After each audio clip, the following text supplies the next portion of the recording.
think that's 7 o'clock. See if anybody tunes in, but sorry.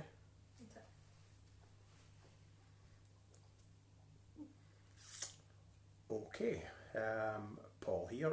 I'm going to do the fourth of the workshops that I've been doing since we've been kind of isolated here at the Mainzer and Craigie with the coronavirus pandemic. So I've done one on, let me think, first thing was on Strathspeys, then slow airs, and then I got a request to do slow Strathspeys, which we did last week.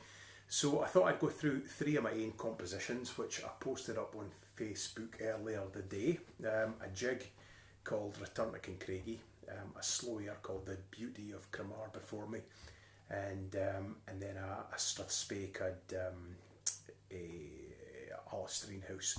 So I'll go through the first tune. Anybody that looks in, I'll be going through these umpteen times, but I'll start with Return to Craigie, which is a fairly accessible kind of tune. It's a jig in A, so that's as straightforward as you can get, really. So I'll play through it for a start, and then we'll go through it in greater detail. And if you've got the music there, you can maybe try and play along. We'll take bits out of the tune and work on them individually, but I'll play it through for a start, just as I would play it, and then go back and I'll play it slowly.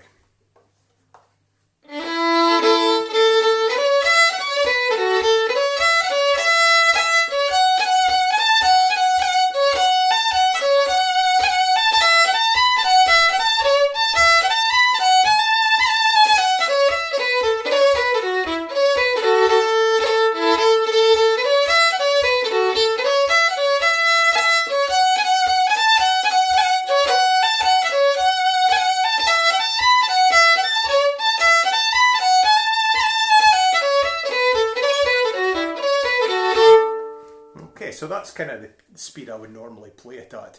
I'll play it through slowly just the once.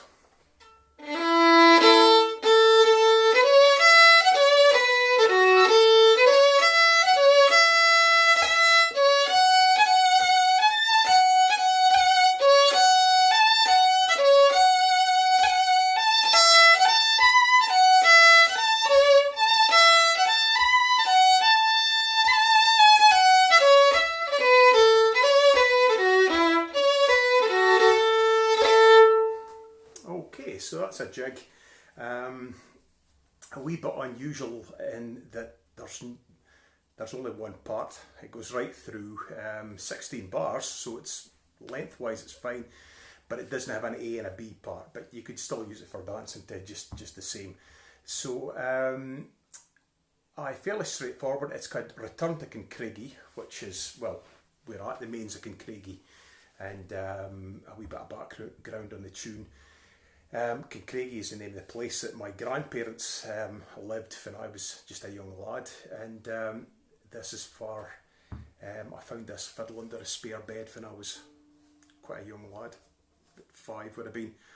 Started learning properly when I was 9 at Stirling Primary School. The fiddle was set up, and by the time I was about 10, just going on 11, I was actually playing this. So anyway, that's the basis of this tune. 5.5 years ago, the family moved in here after my granny had been out to this house for a couple of years, so it was a bit like moving back home again. So the Mainzer and Craigie, Return to Craigie. So jigs, dance tunes. So when you're playing them, it's important to think about how your playing would influence dancers. Would they want to get up and dance? Is it something that makes folk feel enthused about dancing, or is it kind of heavy and flat and doesn't make anybody want to dance? So try and play it with a bit of lift. That would be the key thing with that. The other thing you have to be careful when you're looking at manuscript for Scottish dance music. How you play it is often quite different from how it's notated. And if you've got the music in front of you, you'll probably see what we call the triplets. It's one of the key fingerprints for playing jigs. There's lots of triplets, groups of 3 notes. They're always notated, almost always notated as being equal in length. But for Scottish fiddle music, that's never the case, very rarely the case. and it was so much so that we were never really taught how to play jigs. You just picked it up for folk round about you. So how you actually play it is you dot the first note, put a semi-quaver, two tails in the middle note, leave the last note as it is. So instead of going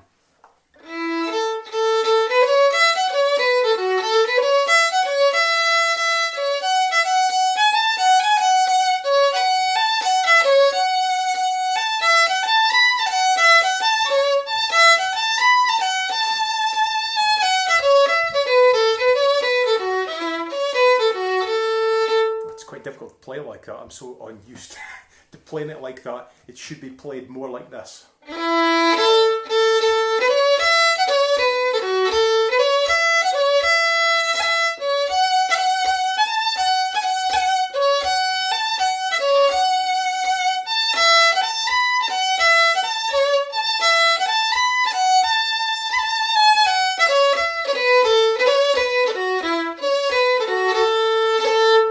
Okay, so that's fairly typical across the whole of Scotland, really. I've heard folks saying that it's how they play jigs in the Highlands. I would say it's just a generic Scottish way of playing your jigs. You always dot the first note.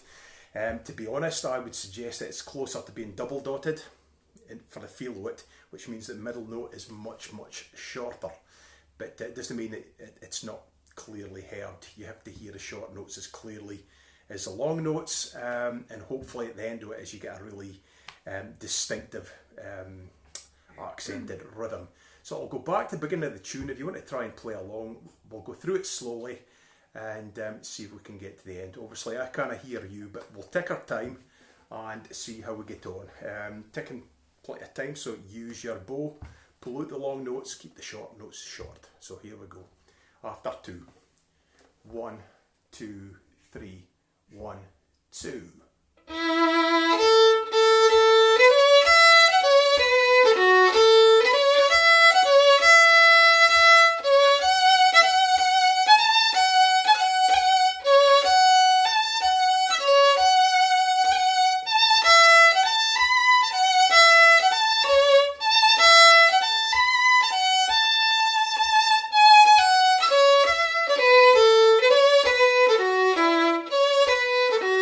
And again.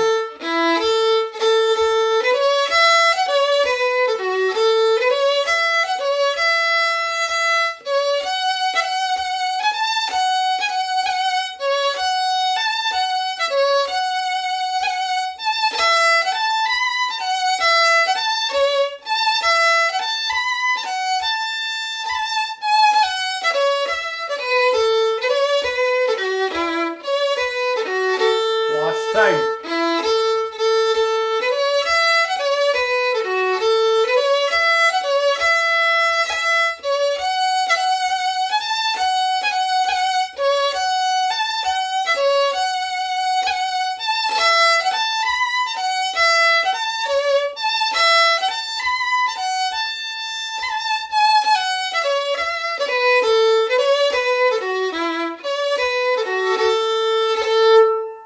Okay, so if you're playing along, I hope you are keeping up there. It's well worth taking a bit of time and practicing triplets on their own, and you can play something as simple as open strings, because really it's that sense of rhythm you're looking for. The other thing to watch in this tune, there's fourth fingers, and it's a common problem with a lot of fiddlers, certainly a lot of pupils have had over the years. The fourth finger is the weakest link in your kind of fingers when it comes to playing the notes with your fingers. It's the shortest, weakest finger, and you can actually play a lot of tunes, an awful lot of tunes that are in major keys like A and D. You could play open strings, which means for any non-players, the open strings, so like an open E.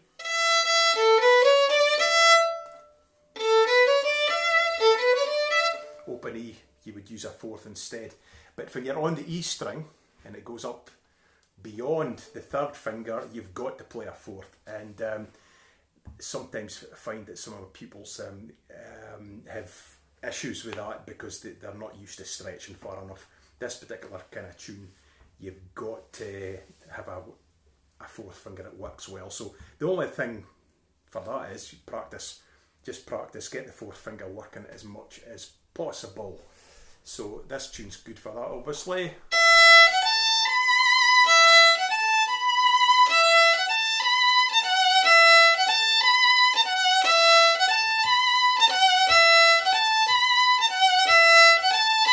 So things like that, I would spend time working on that one bar. And I'm not going to tell you to do anything that I wouldn't do myself. If I'm not happy with any aspect of my playing, I stop and I go out it and out it and out it. If the tuning's wrong, I will go back and correct it, and I will not move forward until I feel like there's progress is made. And that's how you sort out these sort of problems.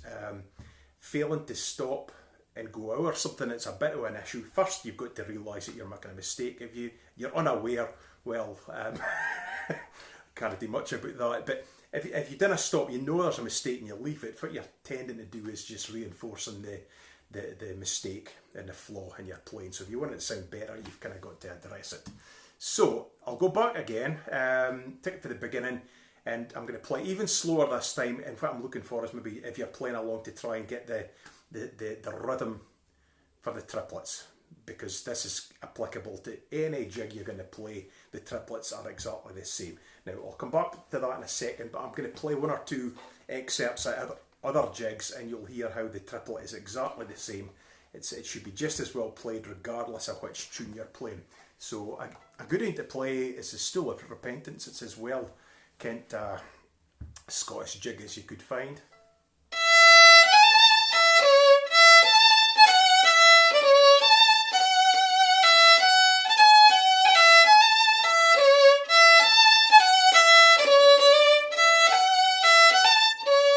Second half.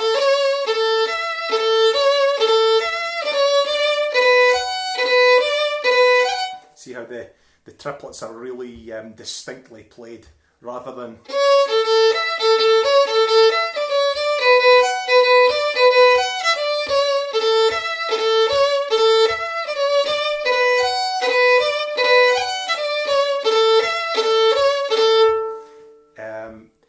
I think it gives the music a lot more lift as regards dancing. That's a matter of taste, but personally I think that really adds a lot to how the dance comes across, or how you play for the dancers. But it really wasn't something that was ever taught. We just kind of picked it up because you just play them that way, but that's definitely how you play them. So play that first note, middle note, really, really short. Short but clearly heard, that's key. It's quite common that you find that middle note can be kind of overlooked, and it's not the case that it's not there all the time. It's just that it's more lightly played. So you have to really make sure every single note in the triplet is coming across for that rhythm to work. So one more, if I play the sailor's dance, the sailor's wife, sorry.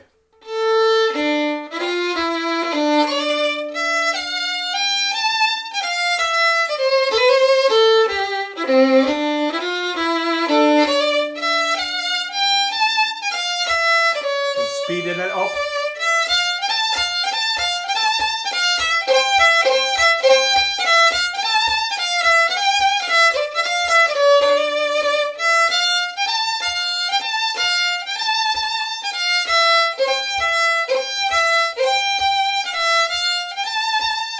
You get the idea.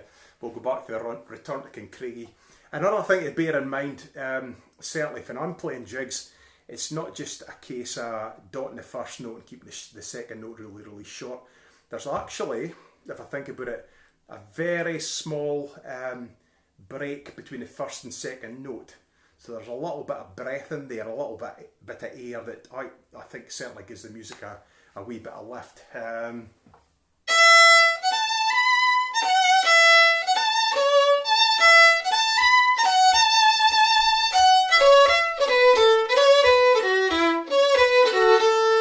So rather than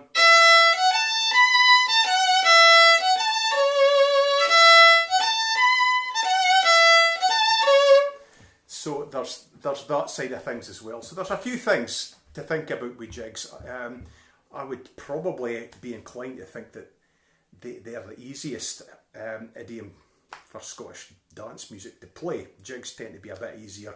There are some really difficult ones, but on the whole, they're quite accessible to most folk. But to play them well, there's more to think about than you might realise. So let's go through that a couple of times. I'm going to play it through slowly twice, and then we'll pick up the tempo a bit quicker the third time, and then for the fourth time, hopefully up to dance speed. Okay, feel free to dance around the living room or the green naked if you like. I want to see you, so when I really matter. Okay, so let's have a go, and then we'll move on to another tune. So, Return to Kincraigie. 1, 2.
Okay, we'll leave that and move on.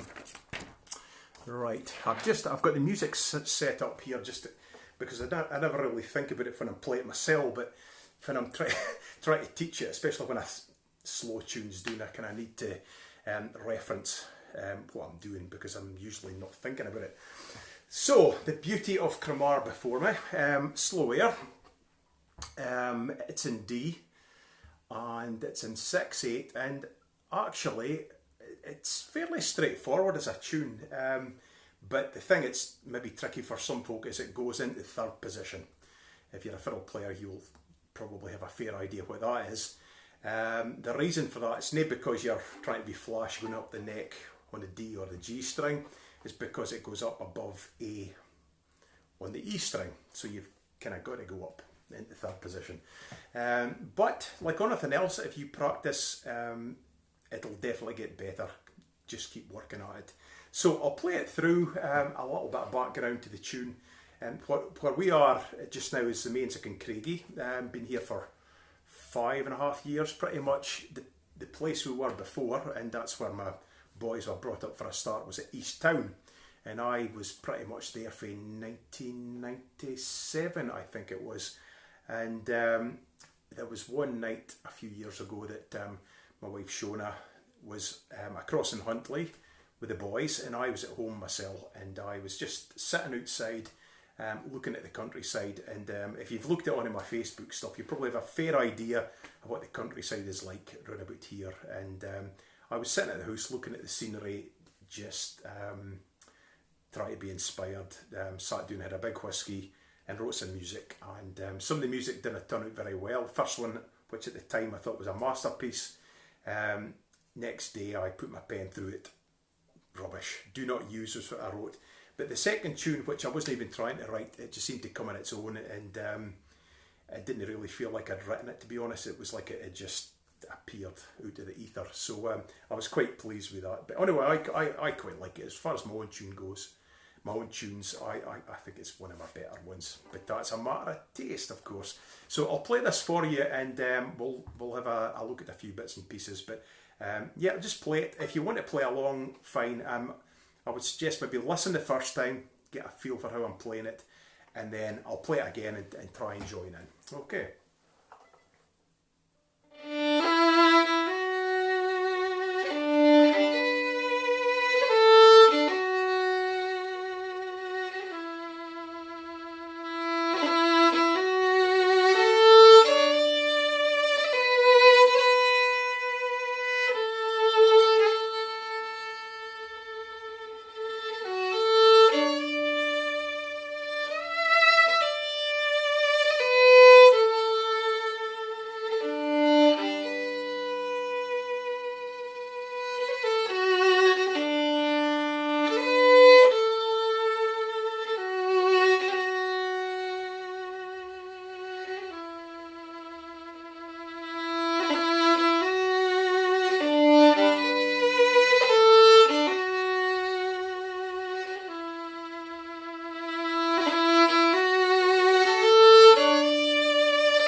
Okay, so that's the beauty of Kamara before me.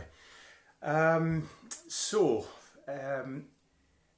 not so much the melody, like a lot of slow airs, it's not so much getting the notes right that is the tricky thing. It's about how do you put the emotion and feeling into it. I have to say, this is very weird sitting.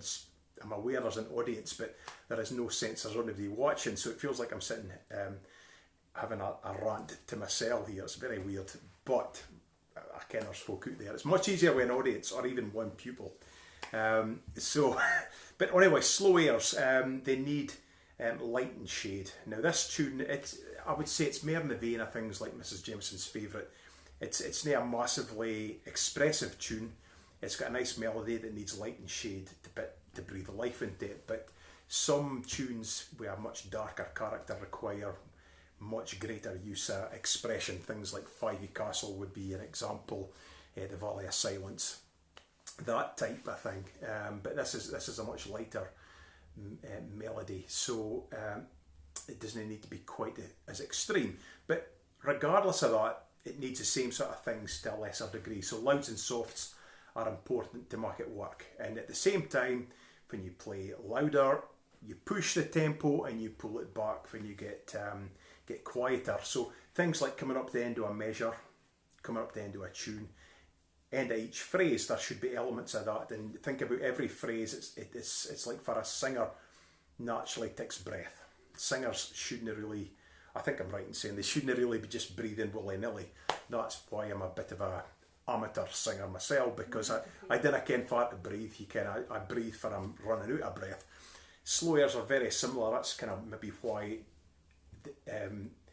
folk respond to them if they're well played, because there's that natural sense of breath in them, how they're paced. So this tune, if I took the first couple of bars, I think,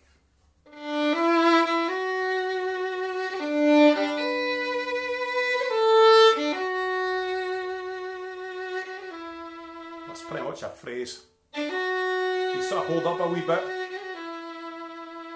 onto Dixon.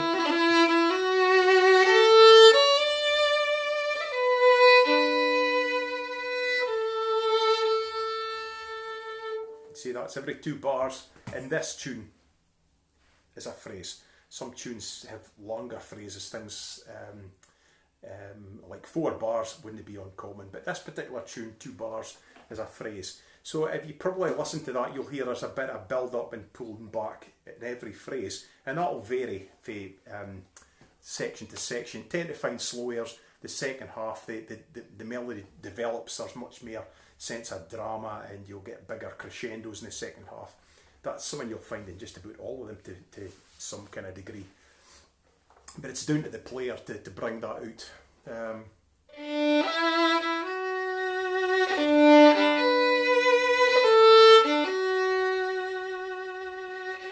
Pulling it back. And moving again.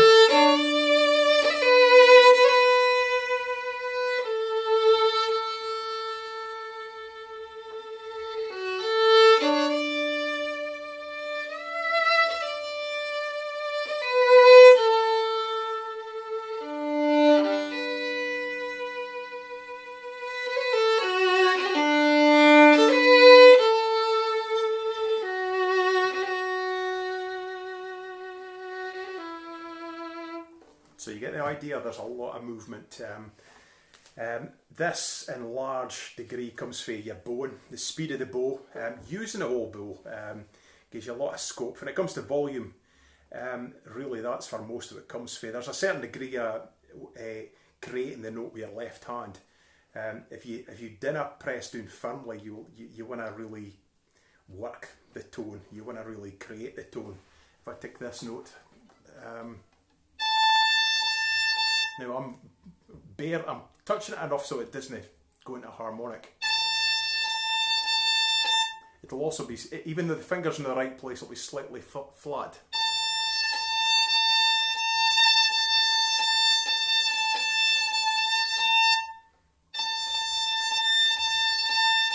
Press down firmer, bit of vibrato, more speed. So volume comes from bow speed, but also you you've got to work the note with your left hand as well. And if you can do that, it's a bit harder to play like that maybe, but you'll have much more scope for a nice tone. In slow airs, your tone really gets shown up, because it's not a dance tune, it's a listening tune. So folk are sitting listening, it's up to you to keep their attention and tell the story, because really a slow air is a song without words. You have to tell that story, and how well you do that will keep your audience listening or nodding off. So there you go, a few pointers. Grace notes, well, I could go into great depth about stuff like that. Very much a matter of personal taste. I tend to find they appear where there's space in the music, so I'm not going to go into that too much. But let's go back to the tune. You've heard it through. Try and stick along with me, and we'll go through it, repeating each measure. Okay.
So hopefully you were sticking along with that. A couple of things. I did mention grace notes. If you're going to play them, quick, crisp, clean, articulately played. Them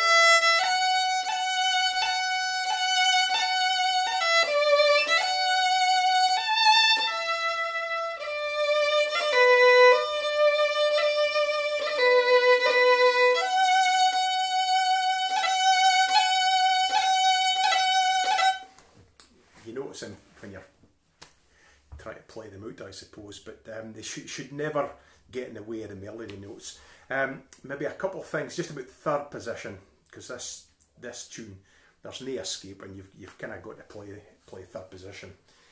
One thing to watch, it's that transition from first position and up, and vice versa, when back down again.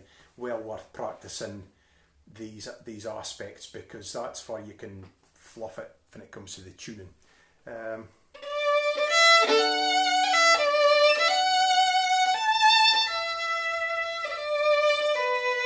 I go up here.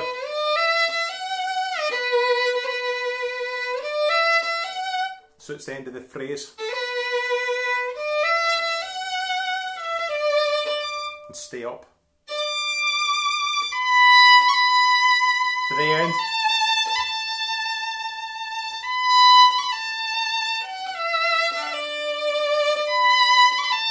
Grace notes up there as well.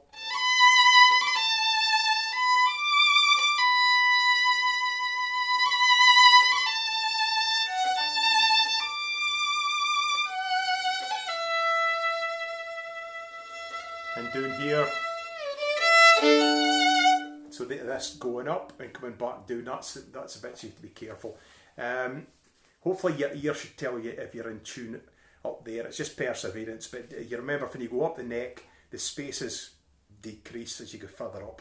That's why I have a hell of a job playing in tune a lot up the neck there, because I've got great big muckle fingers. So I find my fingers are kind of right on top of each other. But it can be done.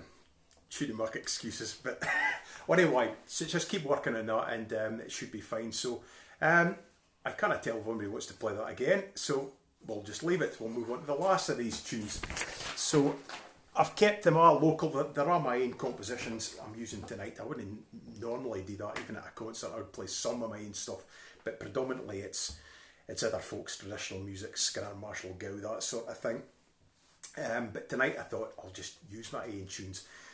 So, very local tunes, quite apart from the fact I wrote them, they are related to local places here in the How of Kamara. That was the beauty of Kamara before me.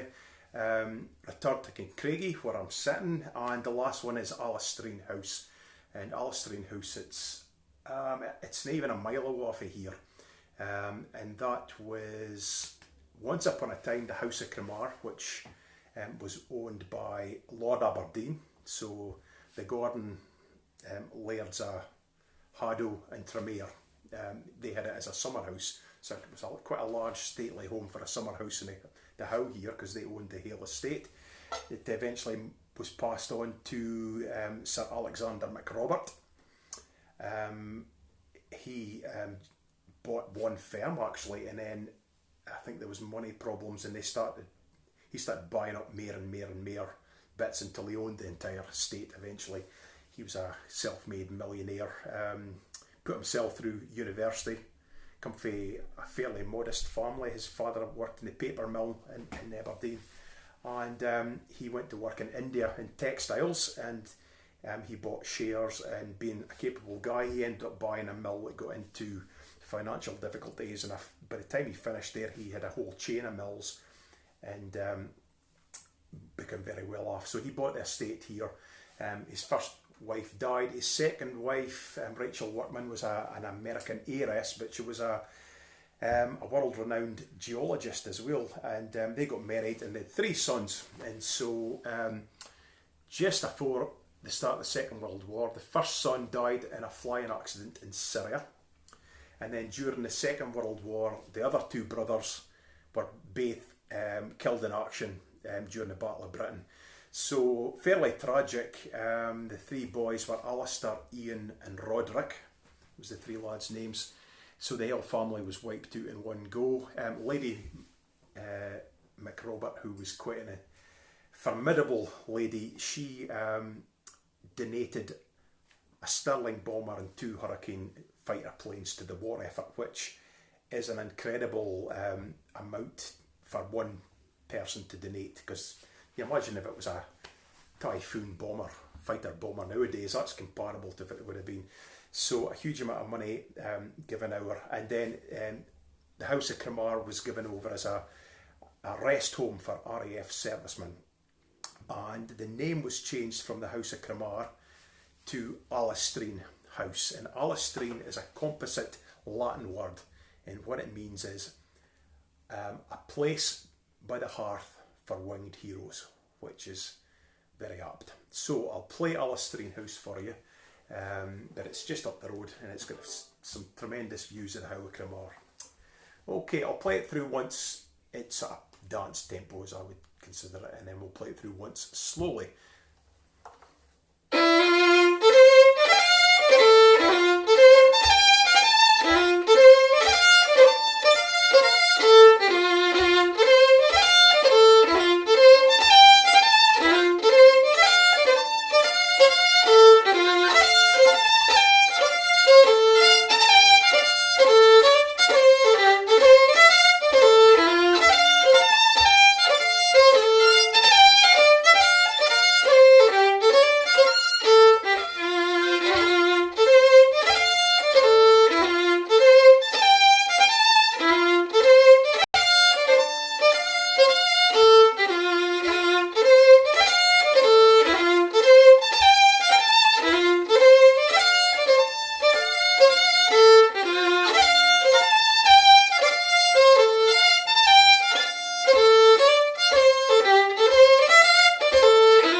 It's an F, it's in 1 flat, so some folk might kind of get turned off by that. There's a lot of fantastic tunes in flat keys. I'm not speaking about that in particular, but William Marshall, Robert McIntosh wrote some fantastic tunes in 2, 3, 1 flat, you can. So it's good to try and play this stuff because you're really cutting yourself off with a huge amount of great repertoire. But yeah, it's in 1 flat, F, so just be careful with the tuning. But that said, hopefully it's not too much of a stretch for you. So let's go back to the beginning. Just a couple things on strathspeys. Just like on a Scottish tune, really tend to try and pull out the long notes. So in strathspeys you've got your dotted quaver followed by a semi-quaver.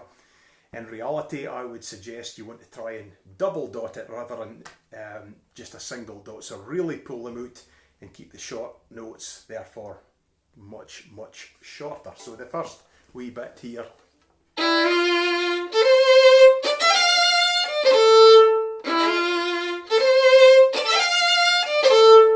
Rather than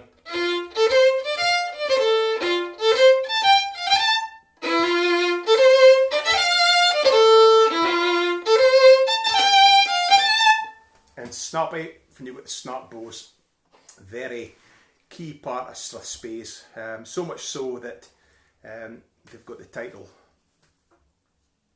Scotch Snap. I nearly forgot it there. Snap bowing, but Scotch snap is one of the ways that they used to say it, and you can tell the period because it's nae Scots snap, it's Scotch, which it was common, nae for the Scots themselves, but Scotch. So Scotch whisky is still something that folk would speak about, but you wouldn't call me a Scotchman. I'm a Scotsman. It's different. Anyway, that's a different subject entirely. So Scotch snap though, it's snap bowing, so mark it snappy.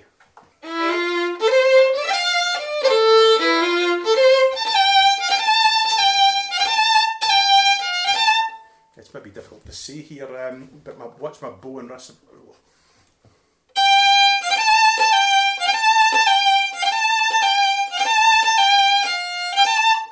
So it's just a real snap of the wrist. So bowing and Scottish fiddling really key to capturing the character, and it's most keenly felt in strathspeys, probably more than anywhere else. So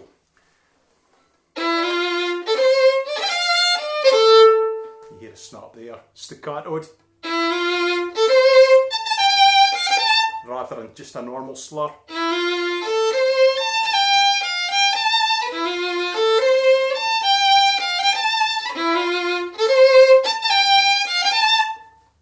Hopefully you can sort of hear that coming through. For snap bowing, good tune is Tullach Gorham actually.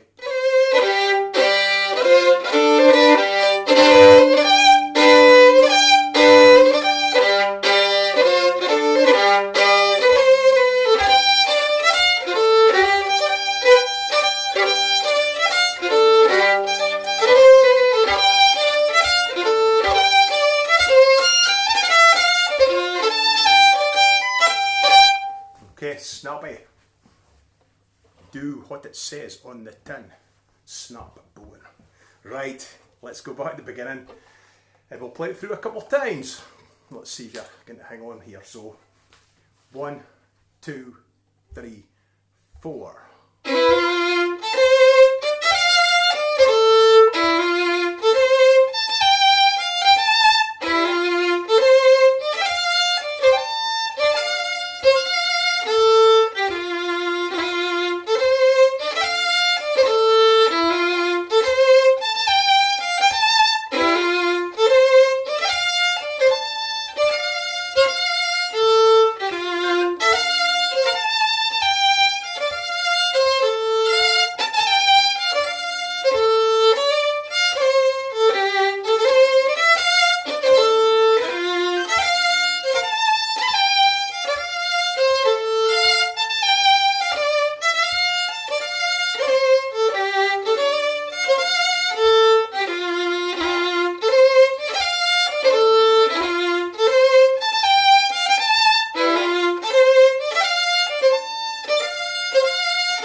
there you go.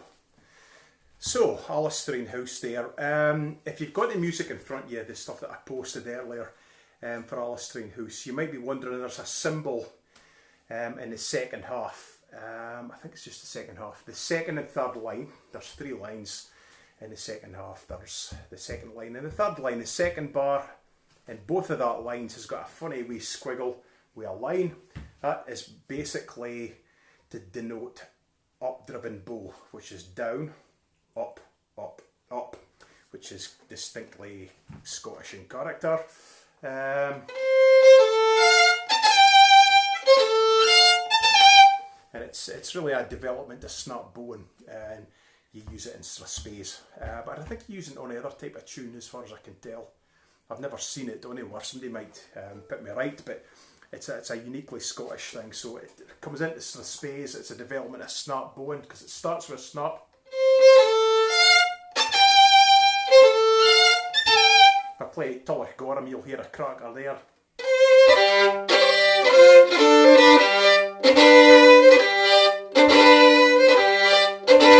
Craigelchy Brig.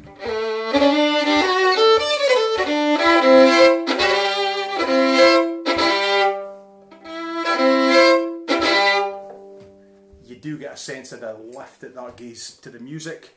Therefore, it's given lift, hopefully, to the dancers, would be the idea. I think it's absolutely linked. You wouldn't have an up-driven bow if it didn't demand some sense of that for the dancing. Well, anyway, that's just my opinion. So that's what's going on in the second half, in the second bar of the second and third lines. So it's a down, up, up, up.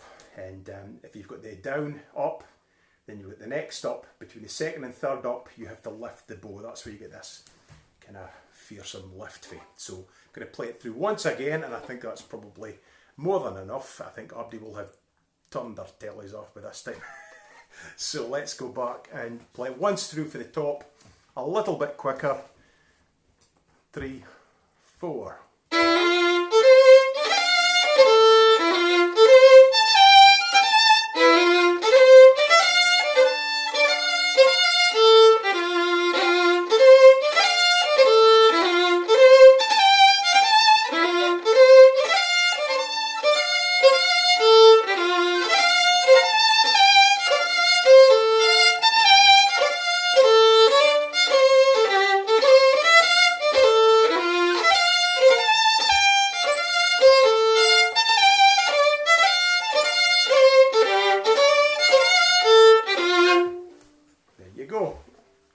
So, thanks very much for looking in. I have no idea who's there, the level of folk that might be playing along. Some folk might be playing. If I'm going a wee bit too quick, I apologise. It's impossible to tell what sort of level folk are at. But if you've been able to play along with me, that's fantastic. Thanks for looking in. Absolutely free as usual, but like I say, if you want to chip anything in, that would be fantastic. And I think it's at the headline at the start. It's www.paypal.me/Paul Anderson Shona Dawn at the end. So yeah, we'll be back here on Friday. Shona wasn't there last Friday, but we'll see how she is this Friday, but hopefully she'll be fighting fit again. But I will certainly be there, so if you haven't had enough of me tonight, come back and have a listen. I've got Dougal here. He sits in, since he's been a pup, he's coming up to 17 years old, and since he's been a pup, he has come and sat between my legs whenever I play. So here he is, look, in case you're wondering. There he goes, look. So he's no bad for an old boy. Yeah, Dougal. So thanks very much, folk. I'm just going to say cheerio just now, and we'll hopefully see you on Friday, and maybe next week I'll come up with something else, maybe just working some other tunes or something like that. But we'll see you later. Have a good night or good morning, wherever you are, or good afternoon, and we'll see you later. Cheerio.